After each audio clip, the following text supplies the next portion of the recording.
My head swam, and my vision tilted, but I blew it off. I had to help the girl. She was all that mattered right now. What was she doing in the middle of the road like that? I yelled. I don't know. Come on, Jessa said. My head spun as I fumbled with the door handle, and a wave of nausea threatened to pull me under. Finally, I managed to get out of the Jeep and hustled around the front. My hood was right up against the car the girl was standing near, so I was blocked. I bolted around the back end to find Jessa leaning over a sprawled-out girl. Hey, are you okay? She asked. The girl was lying on her back, auburn hair splayed all over the ground, a deep contrast to the thin layer of white snow coating everything. The girl held something furry in her left arm, tight to her chest. She was wearing a maroon Gore-Tex jacket, tight black leggings, and what looked to be running shoes.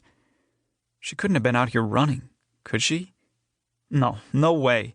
It was freezing, and the streets were coated with ice. Is she dead?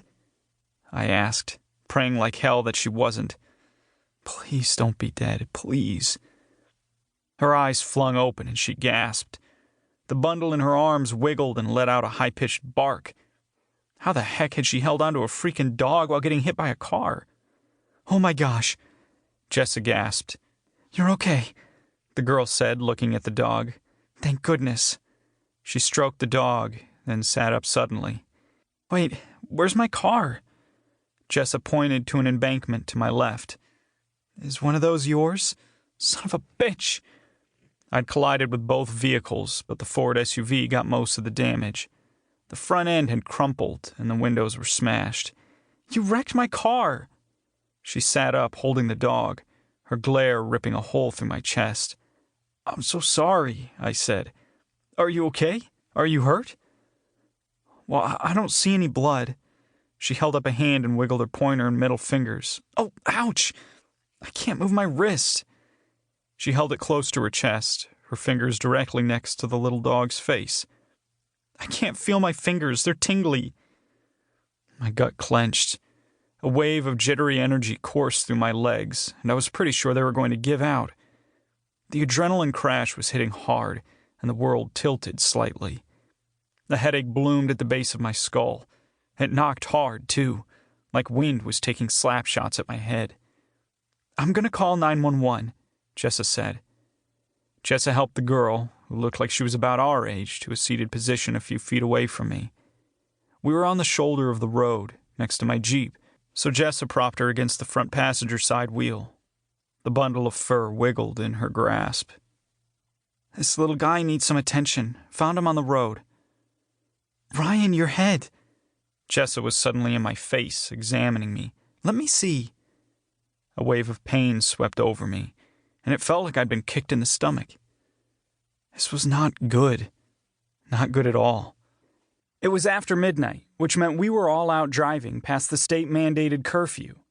And here we were, sitting on the side of the road, two banged-up cars.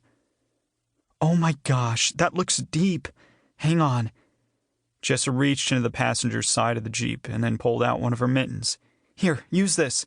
Put pressure on the cut. That's always what they say to do in TV shows. She slapped her maroon mitten against my head, and a jolt of pain sliced down the side of my face. Easy. Sorry. I slouched against the car, and slid down until I was sitting on the icy road, a couple of feet between me and the girl.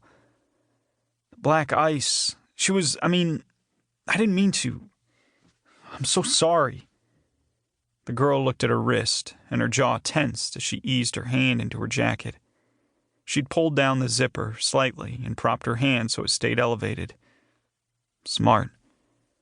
There's been an accident. Jessa pressed her finger to her ear as she spoke into the phone and stepped away.